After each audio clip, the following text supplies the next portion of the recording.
Hi, my name is Rachel, and I am the manager of the Reptile Department here at Out of Africa, and we're chilling with Mr. Fisher, who is a Speckled Caiman, and a fun fact is that he and I share the exact same birthday year.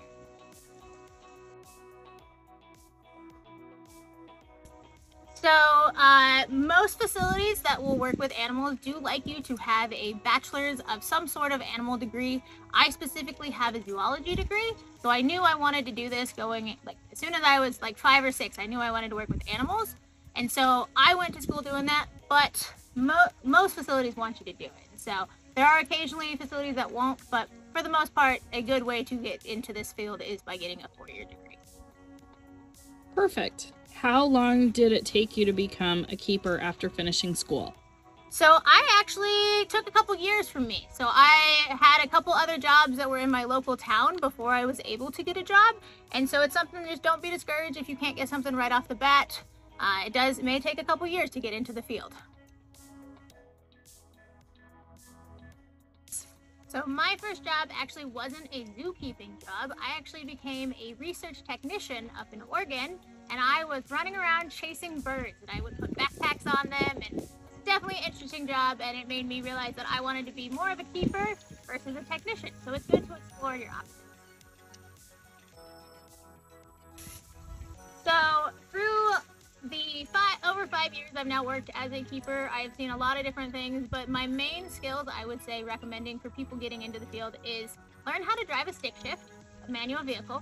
They are fading out, but there are still quite a lot of facilities that have them. And then my other one is learn how to use some power tools.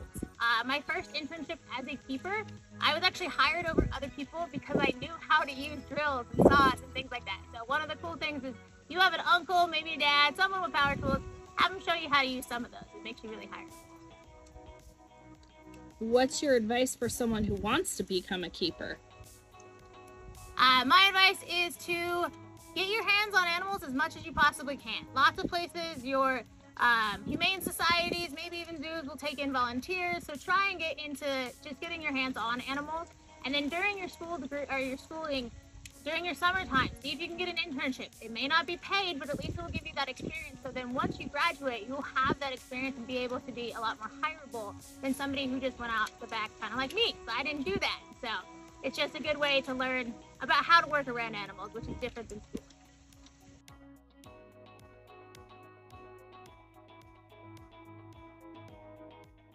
Alrighty, so I don't know if you know, but month of February is when the Chinese celebrate their New Year, and this year is actually the year of the dragon.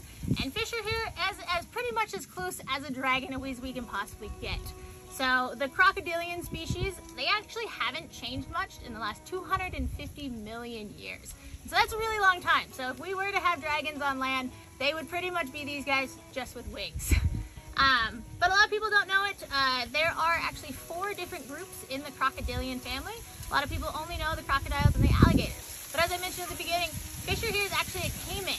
And so these guys are the smallest group of crocodilians. And then there is one other group which is called the gharials. And those guys are found in India. Hi! Oh, Fisher may decide we're done today. And that's okay. We do respect his choice. But Fisher was a pet surrender. He was a pet confiscation. He was illegally owned in the state of Arizona. So please just make sure if you're going to own a pet, you have one that's legal in your state.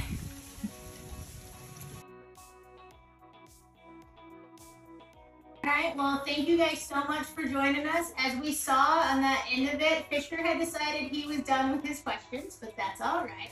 I wanted to thank you guys for joining us for this Keeper Corner and learning a little bit about this crazy dinosaur. And we want to just thank you guys again, and then please make sure to stay tuned for next month when we have another one of our keepers coming for the Keeper Corner. Thank you guys again, and have a wonderful day.